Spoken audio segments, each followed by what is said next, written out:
Assalamualaikum warahmatullahi wabarakatuh. Alhamdulillahirrahmanirrahim. Kuliah online kita pada saat ini kita akan ngobrolin tentang feature atau dokumenter. Jadi sebenarnya banyak cara ya untuk kita tuh menyampaikan informasi, karena kita juga ada di bidang komunikasi. Tetapi penyampaian informasi itu selain berita juga ada bentuk lain informasi yang dia itu berusaha menggabungkan pelaporan fakta dengan gaya berbicara atau bertutur yang khas. Nah, pelaporan fakta dengan gaya bercerita atau bertutur yang khas itulah yang dinamakan dengan dokumenter, gitu. Nah, kata dokumenter sendiri berasal dari bahasa Prancis documentaire, dan itu kemudian diadopsi dalam bahasa Inggris, kemudian menyebar juga di negara-negara yang lain. Nah, jadi dokumenter itu sendiri tidak sepenuhnya faktual, jadi tidak sepenuhnya fakta yang disampaikan gitu, karena memang berbeda dengan berita ya. Jadi dia itu mengandung unsur-unsur dramatisasi gitu. Dan terkait dengan feature di dalam aplikasi teknisnya, biasanya feature itu hampir disamakan dengan dokumenter, tapi sebenarnya ada sedikit perbedaannya. Ya, kalau feature ini dalam Kurnia tahun 2004 disampaikan bahwa dia adalah merupakan karya jurnalistik yang menggabungkan cara pelaporan fakta dengan pendekatan sastrawi. Gitu. Jadi ini cuma stylishnya saja atau gayanya saja untuk melaporkan faktanya itu seperti apa. Nah, itu yang membedakan berita dengan dokumenter. Gitu. Dan untuk pembuat feature maupun dokumenter atau keduanya itu sama-sama meyakini bahwa pelaporan fakta dengan gaya liputan mendalam akan menghadirkan dampak yang lebih intens daripada berita biasa yang dikemas dalam straight news. Jadi karena dengan pendekatan sastrawi, kemudian ditambah keluasan dan kedalaman cakupan permasalahan, maka diharapkan dokumenter atau feature itu mempunyai kekuatan menggugah dan menyentuh emosi pendengarnya. Jadi kayak kebayang dong kalau misalnya kita ngedengar berita itu kan lempeng-lempeng aja tuh, karena memang isinya tuh memang udah formal gitu. Tetapi berbeda dengan dokumenter atau feature yang di sana itu ada kemasan dari sisi intonasi suara, kemudian kata-katanya itu dikemas secara apik, secara sastrawi. Nah, harapannya itu kan bisa lebih masuk ke pendengarnya gitu daripada berita faktual yang disampaikan secara formal seperti itu.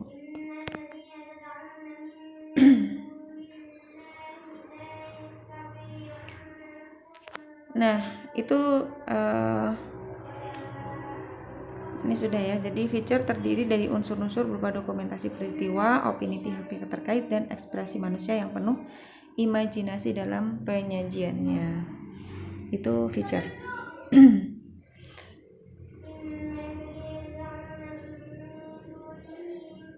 Jadi memang ada Mas Duki ya, itu membedakan feature dengan dokumenter. Jadi disampaikan oleh Mas Duki bahwa dokumenter itu mengandung lebih banyak fakta yang dituturkan secara objektif gitu.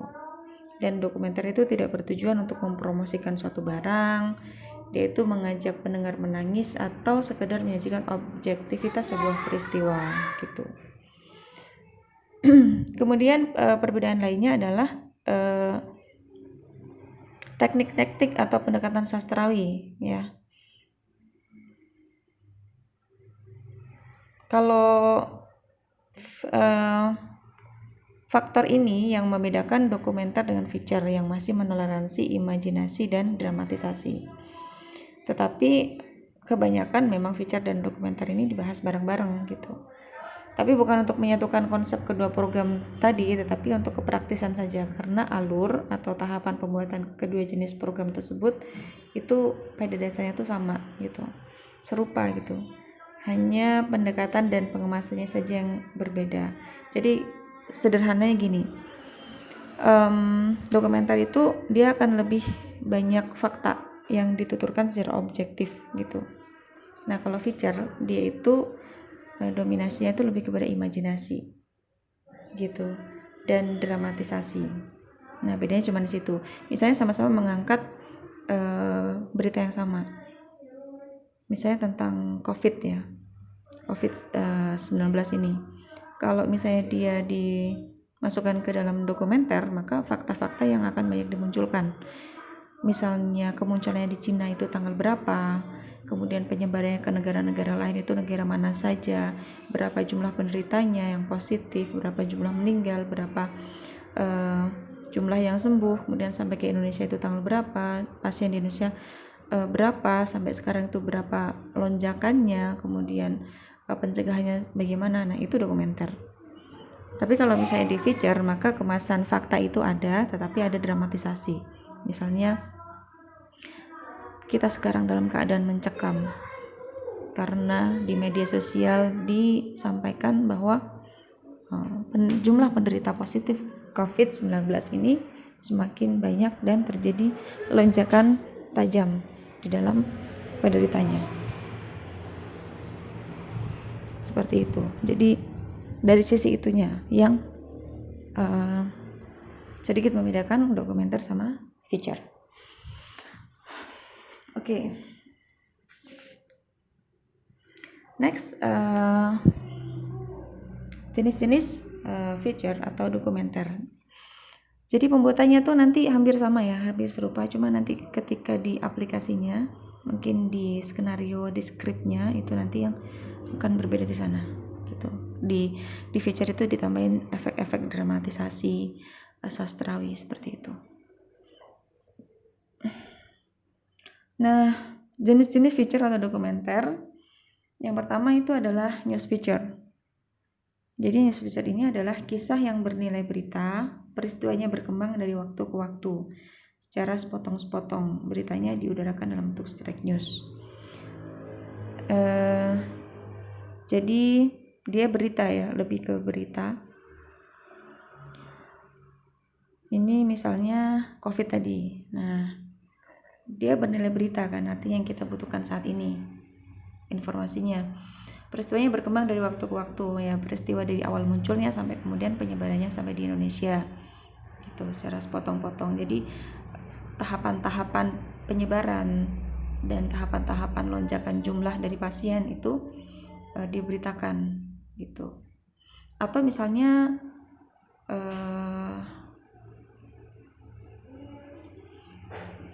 tentang misalnya tentang kebijakan kuliah merdeka gitu, misalnya sejak dari di sounding sama Pak Nadiem Makarim.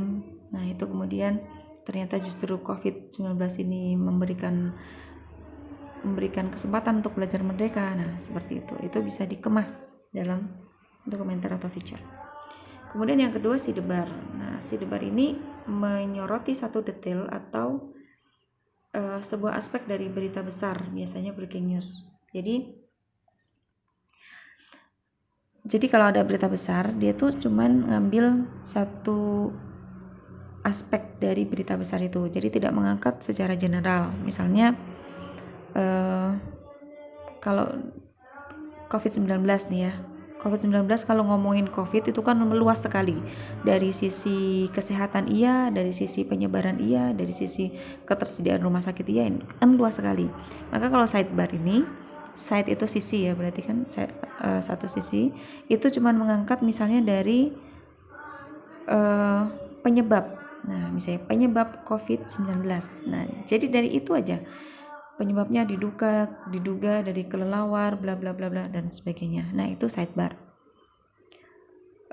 Jadi hanya dari satu aspek kecil dari keluasan pembahasan yang ingin diangkat, berita yang ingin diangkat. Tuh. Atau misalnya dari aspek ekonominya saja, akibat kebijakan PSBB oleh pemerintah itu.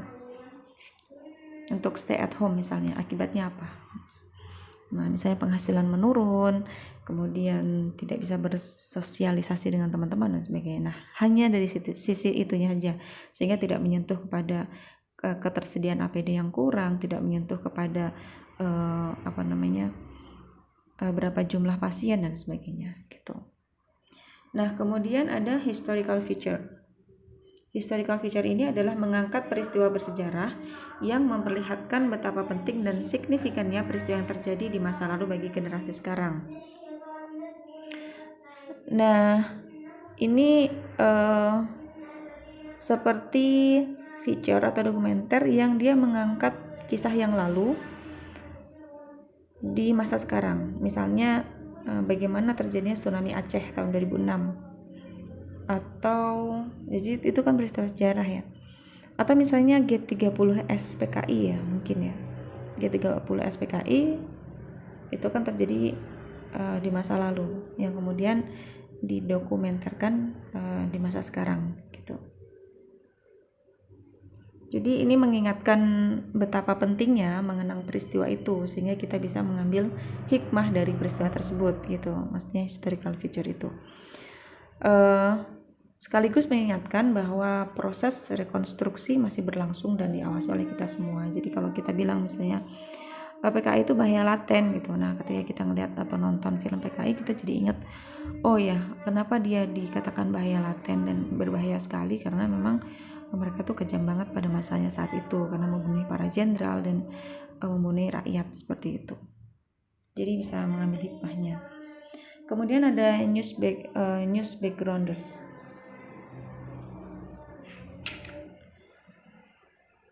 Nah, di sini memberikan gambaran mengenai latar belakang dari sebuah berita.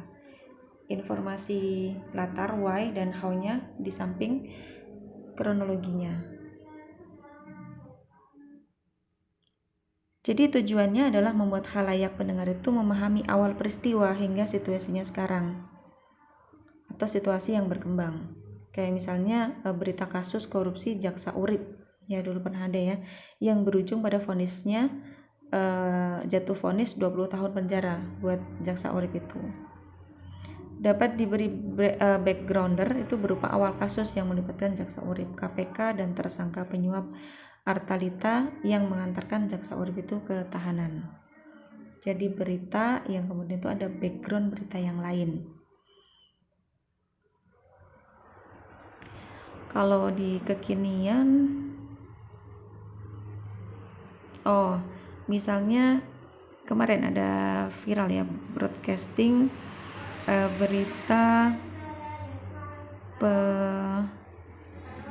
pengambilan mobil ya di Sampang yang kemudian orangnya itu dibuang. Nah itu kan sebenarnya berita kriminal, itu bisa diangkat. Tapi news backgroundersnya apa? Berita yang ada di belakang itu tuh apa? Tentang bagaimana kebijakan pemerintah kita untuk melepaskan napi misalnya.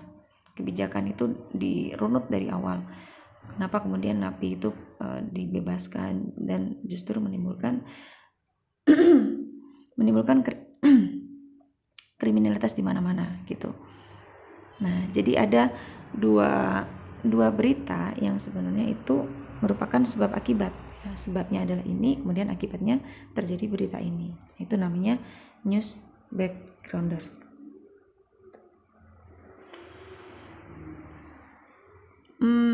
Kemudian ada seasonal features. Seasonal features ini menyoroti rangkaian event tertentu. Jadi kayak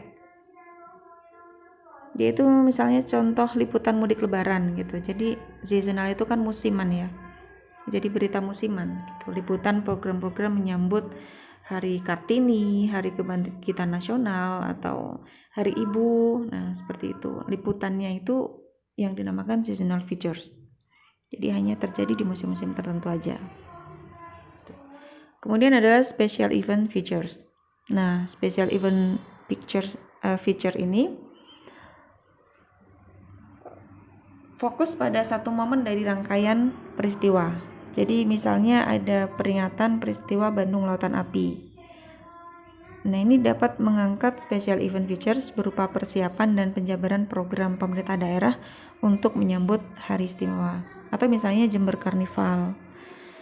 Kalau di Madura itu mungkin petik laut misalnya, itu kan special event ya, yang itu tidak selalu berhubungan dengan musim-musim tertentu gitu. Petik laut itu kan bisa dilaksanakan di musim apa saja gitu. Nah itu special event atau event yang istimewa, itu bisa diangkat dokumenternya. Persiapan untuk petik laut misalnya mengumpulkan warga, kemudian menyiapkan makanan-makanan untuk dilarung ke laut dan sebagainya gitu. Kemudian ada human interest stories. Ya, di situ ada peristiwa-peristiwa yang unik, ganjil, lucu, menyangkut orang atau lingkungannya. Jadi ini yang terkait dengan human interest, kayak kalau bahasa Mayeux itu the odd, the unusual, humorous, and offbeat incident and personalities that help keep life in perspective. Jadi misalnya tentang kehidupan yang fenomenal apa? Misalnya dulu ada Musa ya. Musa itu umur 6 tahun sudah hafal 29 juz ya, 6 tahun. Nah, misalnya mengangkat kehidupan Musa itu yang kemudian diundang ke mana-mana untuk share bagaimana caranya dia menghafal atau bagaimana orang tuanya ngajarin dia dalam menghafal Quran.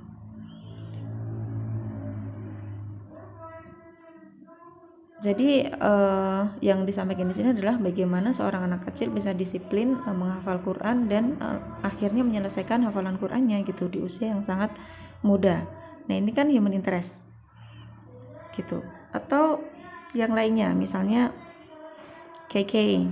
Nah, KK itu yang tutorial makeup gitu. Bagaimana dia dengan PD-nya dengan wajahnya itu gitu ya. Dia pede untuk tutorial make up gitu dan justru namanya menjadi besar gitu. Nah itu human interest stories, bisa juga diangkat. Kalau misalnya di Madura ya bisa mengangkat profil-profil yang teman-teman anggap itu layak untuk bisa diambil hikmahnya, seperti itulah. Oke, kemudian ada personality sketches. Jadi dia mengangkat profil sosok-sosok tertentu, fokus pada sosok itu sendiri, gitu. Jadi yang menjadi fokus perhatian itu sosok itu sendiri. Dia feature yang berusaha merekonstruksi kepribadian dengan menggambarkan aktivitas, opini orang lain di sekitarnya tentang tokoh itu, motivasinya dan sebagainya, gitu. Jadi harus ada pertimbangan mengapa tokoh tersebut itu diangkat menjadi profil walaupun belum tentu subjeknya adalah selebritas atau tokoh terkenal. Tuh, misalnya orang yang sangat bijaksana gitu, itu bisa diangkat menjadi personality sketches atau profiles. Dan si tokoh ini harus punya sisi unik ya gitu dan menarik untuk ditonjolkan gitu. Misalnya kalau tentang perempuan penarik becak. Nah, kan jarang nih ada perempuan yang narik becak. Nah, itu penarik becak itu kan tidak populer di tengah-tengah masyarakat, tapi dia bisa diangkat. Kenapa kemudian si perempuan ini memutuskan untuk menjadi penarik becak yang profesi becak itu tukang becak itu banyak kan diambil oleh laki-laki gitu, karena kan menggantungkan pada kekuatan. Nah, di sini nanti pesannya adalah bisa dari sisi feminitas perempuan nih, yang bergulat di arena yang maskulin. Nah, misalnya seperti itu. Nah, ini bisa diangkat. Kemudian yang selanjutnya adalah descriptive feature. Jadi descriptive feature ini adalah mendeskripsikan tempat yang dikunjungi atau kondisi lokasi tertentu. Kayak misalnya catatan perjalanan. Jadi isinya memang menceritakan kondisi lokasi tertentu. Jadi kayak travelog gitu loh. Kayak kalau misalnya di TV itu ada jelajah Trans TV. Kalau misalnya teman-teman ke Pantai Cumiang, kalian itu mengeksplor Pantai Cumiang. Kalian lagi liburan di sana, ada apa saja di sana. atau diturun semalam. Nah, itu ada apa saja di sana, sejarahnya kayak gimana dan sebagainya. Nah, itu namanya descriptive feature. Gitu.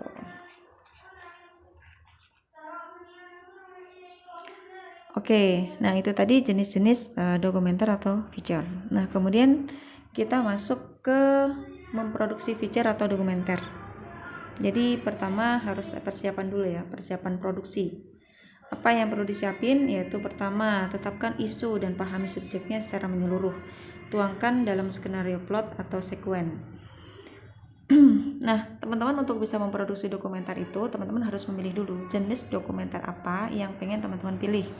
Kayak di sini kan tadi ada banyak pilihan ya, apakah news feature, sidebar atau historical feature, news background, kemudian seasonal feature, special event feature, human interest stories, personality sketches, dan descriptive feature. Nah, ini dipilih dulu. Di antara kesekian jenis dokumenter, teman-teman menetapin satu saja dokumenter yang ingin kalian bikin gitu. Pahami subjeknya, berarti benar-benar dipahami itu tentang apa. Kalau misalnya tentang profil, tentang seseorang, dengan tokoh ya, kayak misalnya personality sketch tadi yang perempuan penarik becak, mungkin di sini ada perempuan pelaut misalnya, seperti itu ya, berarti pahami subjeknya, siapa dia, usianya berapa berkeluarga, kemudian dari latar belakang ekonomi seperti apa, pendapatnya tetangganya tentang dia itu kayak gimana, kemudian latar belakang pendidikan, motivasi kehidupannya, terus penghasilannya dibuat apa, kemudian kenapa memilih pekerjaan itu. Nah, itu dipahami benar-benar, dikumpulkan gitu data-data tersebut gitu. Nah, kemudian tuangkan dalam skenario plot. Nah, ketika data itu dalam bentuk deskriptif ya, dalam bentuk gambaran, sudah kalian dapatkan nih semua informasinya, kemudian kalian atur nih dalam skenario plot. Plotnya yang mau pertama kali dikasih itu apa? Kalau mau bentuk dokumenter, berarti memang teman-teman tidak terlalu banyak imajinasi atau dramatisasi. Tapi kalau teman-teman mau ngambilnya bentuk feature, maka teman-teman tambahin tuh dramatisasi di sana. Misalnya betapa agungnya seorang ibu yang dia rela berlayar malam-malam untuk mencari ikan. Nah, gitu-gitu deh, pokoknya sastrawi lah yang bersifat dramatisasi. Nah, diatur plotnya, yang mau dikasih pertama tuh apa, yang selanjutnya apa gitu. Apakah dari misalnya dramatisasinya dulu ya, kemudian dia adalah seorang perempuan, anak ketiga dari, nah itu berarti dari latar belakang keluarganya, kemudian bisa menafkahi berapa orang anak, nah, misalnya, kemudian dengan latar pendidikan apa. Nah, itu disusun urut secara sistematis gitu. Nah, sehingga nanti teman-teman udah kebayang, oh saya mau ngobrolnya itu pertama tentang ini, terus tentang ini, terus tentang ini, kayak gitu. Kemudian yang kedua, memproduksi feature itu dengan berbekal mapping dan struktur plot skenario dengan memburu fakta atau data. Data ditranskrip kemudian dimasukkan ke dalam plot. Nah, data-data tadi itu yang sudah masuk ke plot, kemudian proses berlangsung di studio atau ruang editing. Jadi suara narator direkam, kemudian disambung-sambung dengan kutipan wawancara, nut sound, musik, dan lain-lain. Nah, kalau teman-teman butuh data wawancara, maka teman-teman bisa mewawancari si ibu tadi gitu. Nah, nanti itu masuk ke dalam plot juga atau ke dalam susunan skenario yang akan kalian bawakan gitu. Jadi kata-katanya sudah ditulis dulu. Nah, setelah itu teman-teman ke ruang editing untuk merekam suaranya kalian seperti itu, berdasarkan susunan-susunan tadi. Mau memasukkan wawancaranya itu di mana, mau masukkan musiknya itu di mana, atau masukkan pendapat tetangganya itu di mananya. Nah, itu sudah beres di plotnya, di skenarionya. Kemudian tinggal kalian menjadi narator atau menceritakan itu direkam. Selanjutnya adalah evaluasi. produksi feature atau dokumenter. Jadi ketika sudah jadi, sudah dilengkapi dari sisi narasi udah, kemudian potongan-potongan video atau potongan-potongan foto yang kalian siapkan itu juga sudah disesuaikan dengan narasinya, dengan plotnya, maka kemudian ada evaluasi produksi. Jadi pertama, anggota tim menyimak struktur penceritaan. Kira-kira nyambung nggak? Kalau misalnya ngomongin latar belakang keluarga, terus ngomongin misalnya tentang cita-citanya, nah itu kan agak kurang nyambung ya, gitu. Nah, itu nanti bisa diedit, bisa dirubah, itu dinaik turunin, plotnya ini digeser ke atas, ini yang digeser ke bawah, seperti itu. Kemudian misalnya insert wawancara, ini naruhnya di paling depan, ya kan enggak banget gitu kan ya, karena kalau wawancara itu kan biasanya sudah ada pengantar tentang berita itu. Jangan diletakkan di paling depan misalnya, karena isi wawancaranya misalnya tentang si ibu itu, tentang penghasilannya gitu misalnya, atau tentang tentang sikapnya gitu. Nah, lebih baik kan ada pengantar dulu. Nah, ini dievaluasi, jadi dilihat oleh tim durasinya. Misalnya terlalu panjang durasinya karena banyaknya dramatisasi. Nah, maka mana yang perlu di-cut, mana yang perlu ditaruh gitu, itu dievaluasi. Kemudian jalannya cerita juga. Enak nggak didengerin ketika ada orang cerita kayak gitu. Runut nggak, sistematis nggak kedengarannya. Nah, itu dari masih pra-produksi ya. Jadi evaluasi itu masih pra-posting gitu ya, pra-post gitu. Jadi sebelum diudarakan, sebelum di-post, nah itu dievaluasi. Nah, kemudian kalau misalnya sudah fix nih, kayak gini yang terbaik nih, berarti kemudian langsung disosialisasikan, di-post. Kalau misalnya kita kan udah masuk ke TV, berarti teman-teman latihannya pakai YouTube kan, di channel YouTube-nya teman-teman. Nah, nanti mengundang orang untuk ngebahas. Jadi ngundang orang tuh untuk ngebahas isi dari feature-nya atau dokumenternya teman-teman. Kayak gimana sih? Ini gini. Misalnya ada pendapat yang itu kurang nih dari sisi bahwa dia itu pernah sakit selama 3 bulan. Nah, itu nggak ada faktanya tentang ini gitu. Kenapa tidak menonjolkan yang ini, atau gimana perjuangannya melawan penyakit itu. Nah, misalnya seperti itu. Nah, itu bisa juga kalian dapetin informasi yang penting itu dari pemirsa, seperti itu. Oke. Nah, di sini berarti sudah post ya, produksi dokumenternya sudah jadi dan kemudian sudah disosialisasikan, sudah di-post gitu. Nah, kemudian masuk ke unsur-unsur feature atau dokumenter. Apa saja yang harus ada di feature atau dokumenter itu? Yang pastinya ada narator gitu. Narator itu nanti menghubungkan informasi di step sequence, memaparkan benang merah feature, membingkai kisah. Dan orangnya tuh kalau bisa yang memang smart, punya wawasan dan warna suara. Nah, warna suara ini memang kalau idealnya sih ada perlu latihan gitu ya, untuk bagaimana dia punya warna suara yang tepat untuk mengisahkan tentang isi dari dokumenter gitu. Kalau misalnya tentang G30 SPKI atau tentang kriminalitas, maka suaranya kan, warna suaranya yang dibuat mencekam gitu kan ya, biar lebih terdramatisasi untuk pemirsa. Tapi kalau mengisahkan tentang human interest gitu, tentang ibu-ibu atau bapak-bapak yang berjuang menafkahi anaknya dengan susah payah misalnya karena dia cacat dan sebagainya, nah itu butuh suara-suara yang lembut dan bikin terharu. Nah, seperti itu. Nanti disesuaikan aja di tag vokal ya, tag vokal sendiri-sendiri di rumah masing-masing. Nah, ini narator. Jadi narator itu yang akan menceritakan jalannya cerita itu di media. Kemudian yang selanjutnya adalah naskah. Ya, unsur yang ada itu adalah naskah. Dia memperlihatkan dengan tepat di mana posisi narator dan kutipan-kutipan lainnya. Jadi narator itu bekal untuk rekamannya adalah naskah gitu.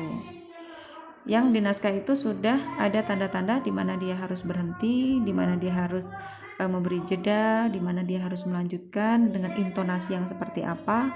Nah, di naskah itu sudah ditandai gitu. Dan harusnya memang idealnya latihan dari awal gitu ya, sebelum dia merekam suara. Kemudian yang ketiga adalah plotting. Jadi sequence atau rangkaian fakta yang disusun dalam setiap plot. Perlu ada klimaks dan anti klimaks. Nah, ini plotnya itu kayak rangkuman bagian-bagian mana yang itu tuh dibacakan datar, itu dibacakan lebih powerful, ada yang dibacakan itu rendah, kemudian ada dibacakan menuki. Nah, itu plotnya seperti itu. Jadi memang naskah tadi tidak hanya naskah seperti paragraf, tetapi memang kemudian ada naskah secara paragraf, kemudian ada plotting. Di sini nih harus bikin pemirsa ini terharu. Nah, di sini nih harus bikin pemirsa itu ngerasain semangat dari si tokoh ini misalnya. Nah, di plotting yang ini nih dengan intonasi yang rendah lagi itu harus bikin pemirsa itu juga terharu lagi dan bisa mengenang masa-masa dia ketika berjuang itu. Nah, seperti itu. Jadi ada plotting.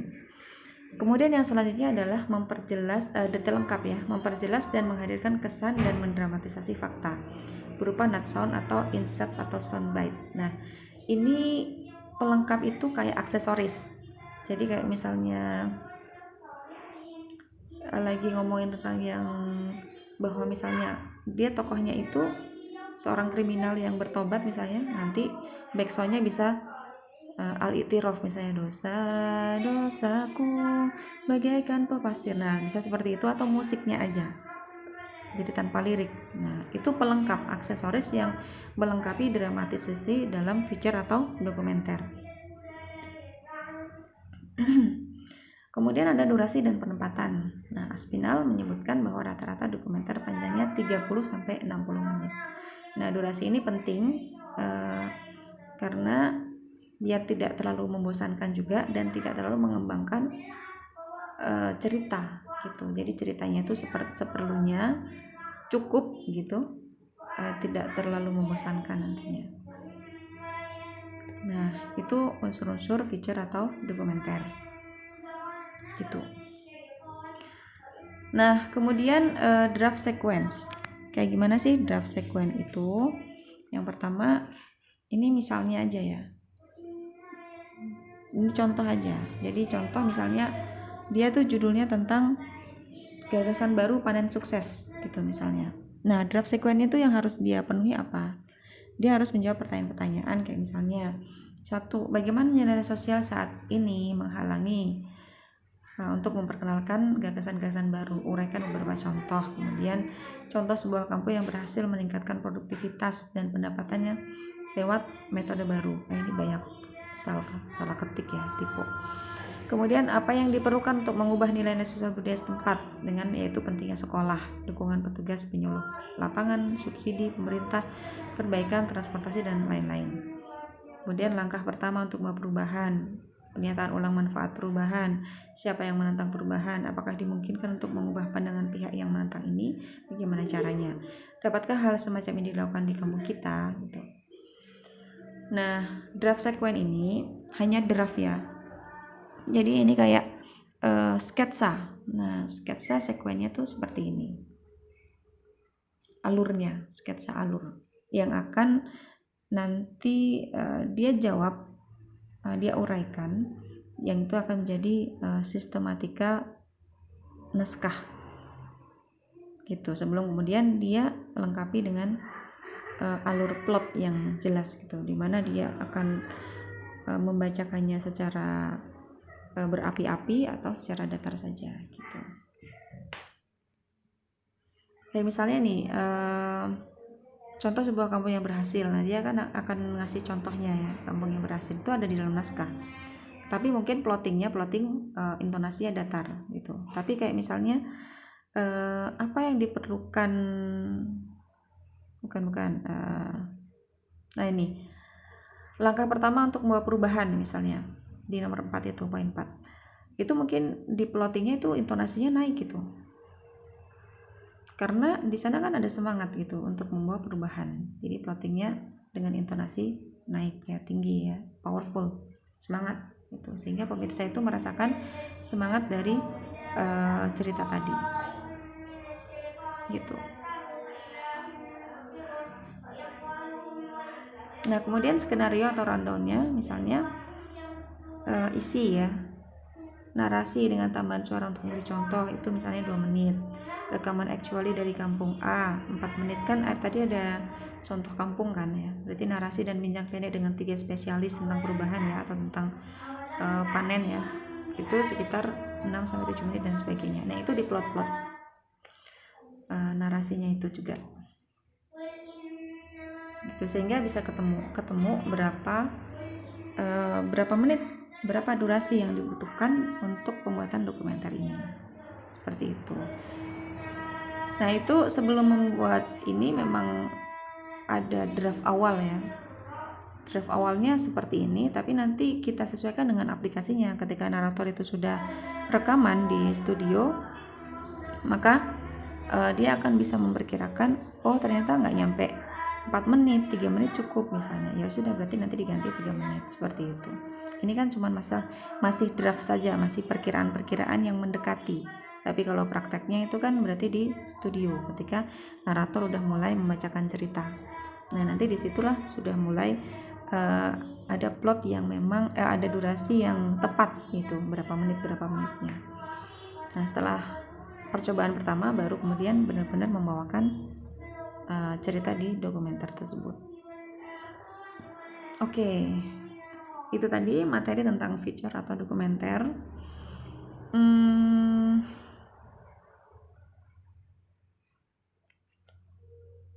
Nah, ini tugasnya.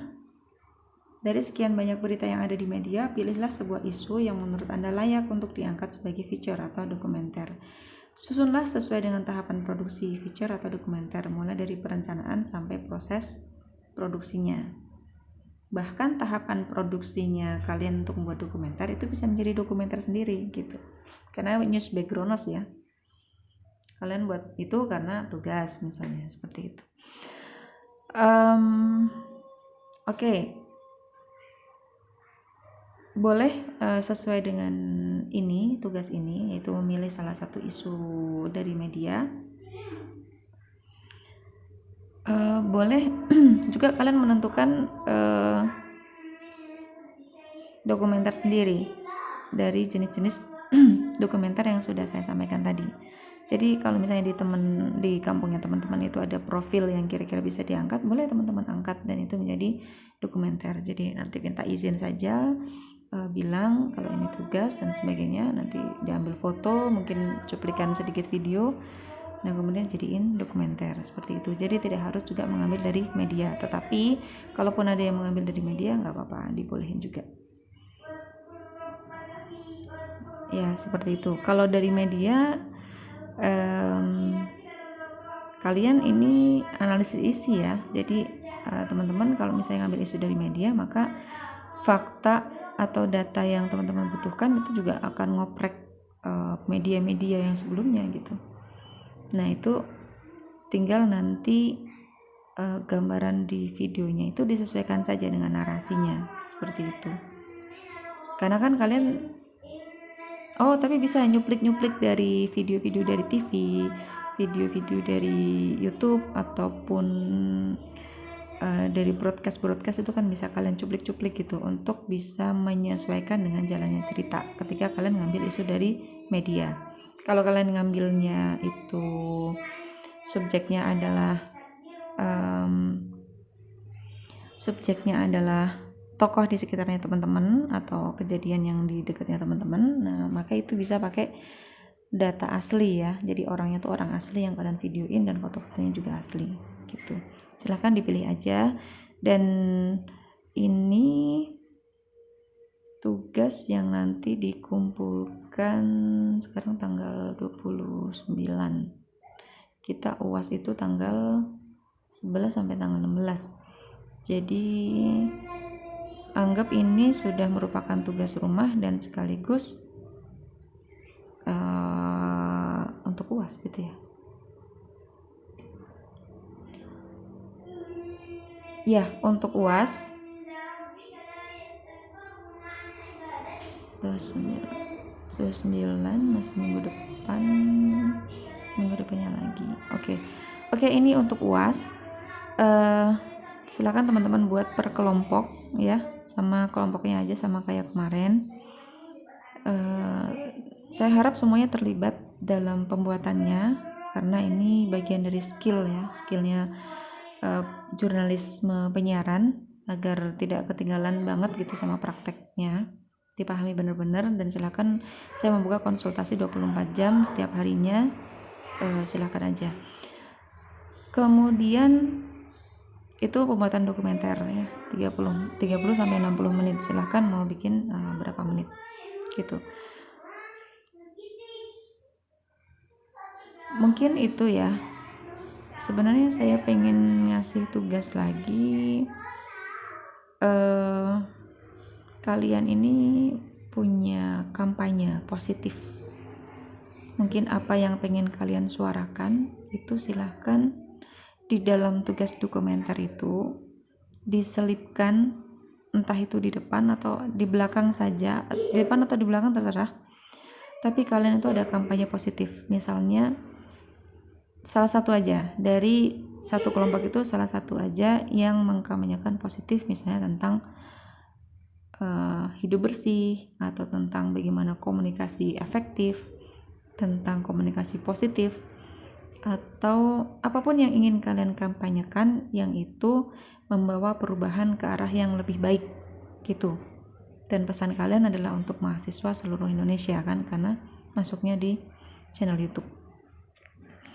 Dan durasinya diserahkan kepada masing-masing kelompok dan yang ingin menyampaikan. Jadi per kelompok itu satu saja yang berkampanye untuk perubahan yang lebih baik tadi. Gitu. Itu kayak pesannya kalian kepada teman-temannya kalian bahwa harus begini gitu. Kayak public speaking gitu. Satu orang saja, durasinya terserah mau berapa menit, dan itu ditaruh bisa di awal dokumenter atau di akhir dokumenter. Dan ini juga sekaligus menjadi penutup mata kuliah kita di jurnalisme penyiaran dengan pengumpulan tugas itu. Nah, ngumpulin tugasnya itu sebentar, kita kan sampai tanggal 16 UAS-nya. Teman-teman kalau misalnya dari sekarang tanggal 29 ini, sekarang kan 100 menit ya, 100 menit, kemudian Mei masih ada 100, 200 menit, 300 menit. Oke, bisa dikumpulkan tanggal 13 ya. Tanggal 13 Mei 2020 atau maksimal tanggal 15 Mei 2020. Jadi insya Allah ada sekitar 300-an menit lah untuk mengerjakan itu, disambi juga sama waktu-waktu di luar kelas gitu. Jadi ini sekaligus tugas UAS, dan video ini mengakhiri kuliah kita. Semangat, jadilah orang-orang yang positif dan menganggap bahwa tugas atau apapun itu adalah salah satu bagian dari puzzle keping kehidupan kita untuk mengembangkan diri kita, bukan sebagai beban. Oke? Terima kasih semuanya. Saya akhiri. Assalamualaikum warahmatullahi wabarakatuh.